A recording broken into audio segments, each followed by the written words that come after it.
जो हश्र इस धरती पर डायनासोर का हुआ, आने वाले वक्त में वही हश्र बिहार में राजद का होगा।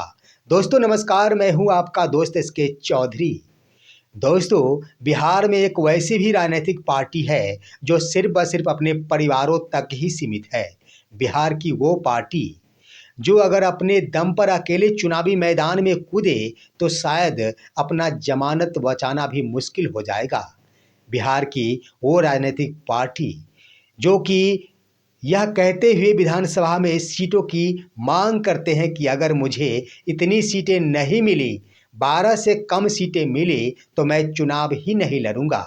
और वैसी पार्टी को पिछले विधानसभा चुनाव में जितने सीटें दी गई थी उससे भी कम सीट दे दिया जाता है। उसके बाद भी उस पार्टी के संरक्षक के द्वारा एक बड़ी राष्ट्रीय पार्टी राष्ट्रीय जनता दल के ऊपर यानी राजद के ऊपर बड़ा कटाक्ष किया जाता है।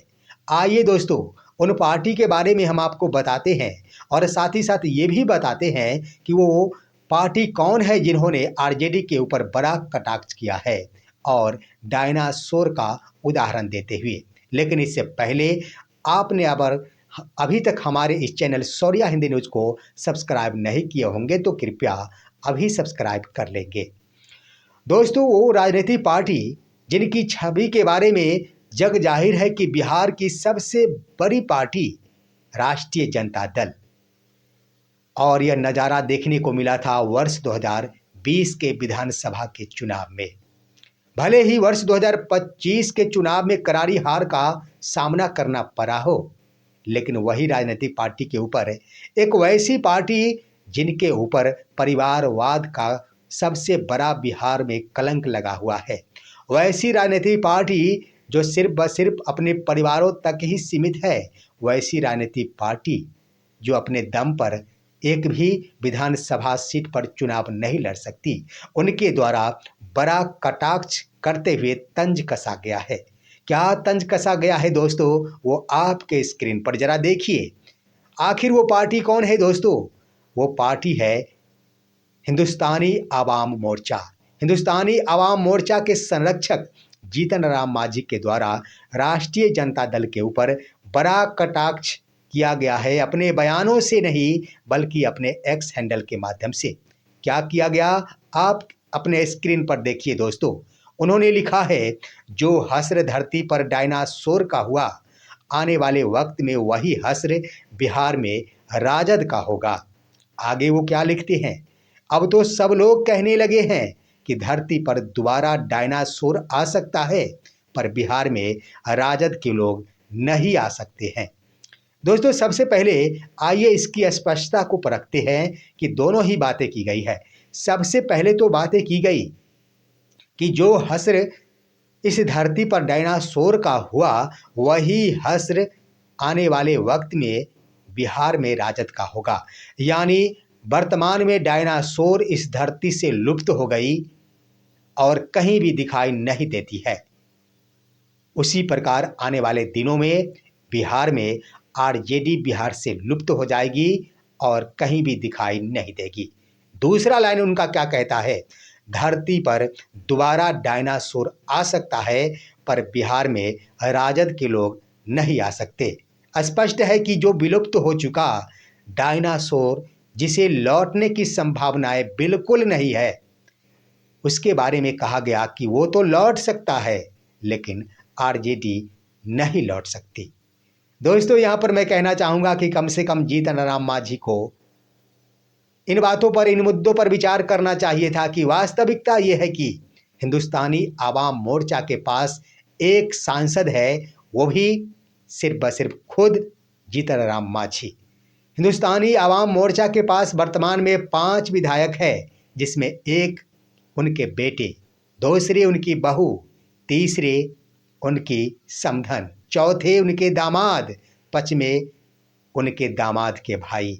यानी पूरी तरह परिवारवाद से ग्रस्त जीतन राम मांझी की हिंदुस्तानी आवाम मोर्चा, वही हिंदुस्तानी आवाम मोर्चा के संरक्षक के द्वारा राष्ट्रीय जनता दल के ऊपर कटाक्ष किया जाता है।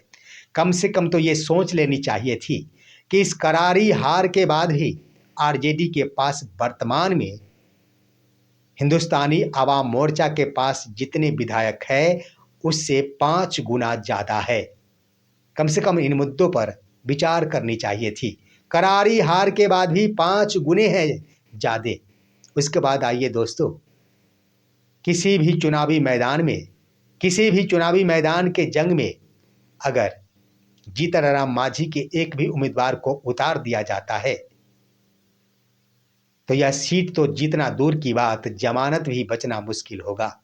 और यह कटाक्ष करके खुद ब खुद सुर्खियों में बन गए हैं, सुर्खियों में घिर गए हैं, ऑडियंस से घिर गए हैं जीतन राम मांझी, जो काफ़ी ट्रोल हो रहे हैं।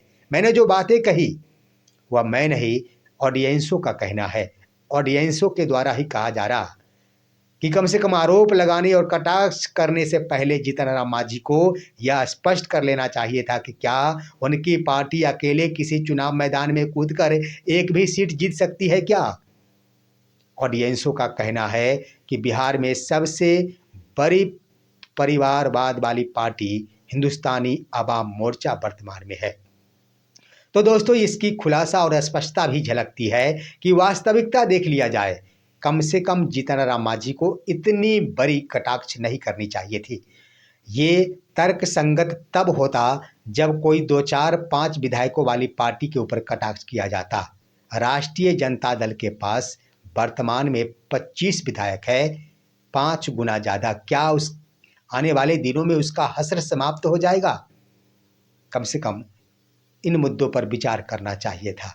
अब आइए दोस्तों, मैं कह देना चाहता हूं यहाँ पर जीतन राम मांझी के लिए वास्तविकता है जो ऑडियंस कहती है कि आज परिवारवाद का सबसे बड़ा अगर कलंक लगा है तो जीतन राम मांझी के ऊपर। उनकी पूरी की पूरी पार्टी ही अपने परिवारों तक ही सीमित रह गई है। जितने भी सांसद और विधायक है बस उनके रिश्तेदार और वो खुद है। उसके बाद देख लिया जाए दोस्तों, सबसे बड़ी बात कि विधानसभा चुनाव से ठीक पहले जब सीटों का बंटवारा हो रहा था उस वक्त जीतन राम मांझी कह रहे थे मुझे 15 सीट से कम नहीं चाहिए। उस वक्त वो कह रहे थे कि कम से कम अगर चाहिए तो 12 सीट चाहिए ताकि मुझे अपनी पार्टी को राष्ट्रीय पार्टी का दर्जा मिल सके। नतीजा क्या हुआ था कि वर्ष 2020 में उन्हें दी गई थी 7 सीटें और वर्ष 2025 में उन्हें दी गई 6 सीटें। उसके बाद भी सहर्ष उन्होंने स्वीकार किया। उन्होंने ये नहीं कहा कि मुझे और भी सीट चाहिए। जरा कम से कम इस पर कहना तो चाहिए था। तो कम से कम पुरानी पिछली बार वाली तो सीट मांगी जानी चाहिए थी, वो भी क्षमता नहीं। उसके बाद राष्ट्रीय जनता दल के ऊपर इतना बड़ा कटाक्ष कहीं से भी तर्कसंगत नहीं है। ये कहीं से भी हिंदुस्तानी आवाम मोर्चा के द्वारा राष्ट्रीय जनता दल के ऊपर डायनासोर की तुलना के साथ कटाक्ष करना शोभता नहीं है। उनकी पार्टी इतनी बड़ी पार्टी को ऐसा तंज नहीं कर सकती। दोस्तों, इन मुद्दों पर आपका क्या राय है? अपनी राय कमेंट के माध्यम से दीजिए। हमारे वीडियो को ज़्यादा से ज़्यादा लाइक और शेयर कीजिए और अब दीजिए अपने दोस्त को इजाज़त। हम फिर मिलेंगे आपसे अगले वीडियो में। तब तक के लिए नमस्कार।